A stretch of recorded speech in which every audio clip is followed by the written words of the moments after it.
Marijke Koen en ek is die onderhoofdogter van sport. Hallo, ek is Bart Visser en ek is die onderhoofseun van sport. Bart, vertel ons bietjie van die Blackie event. So die Blackie event is die Blackie Top 20 skole event. Dit word elke jaar hierdie tyd gehou om die sport te beoefen om voordat ons in die regte seisoen in gaan. Dit was oorspronklik eers die Prestige event genoem, maar omdat nou elke jaar by die genote is, word dit Blackie event genoem. En vertel ons bietjie van julle oefening hier by u genote. Elke team het hulle eie afrigter en hulle oefen op 'n daaglikse basis saam met hulle coach.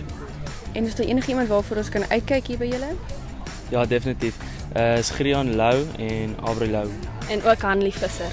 En Winsley. Ons om julle baie sterkte. Baie dankie. dankie.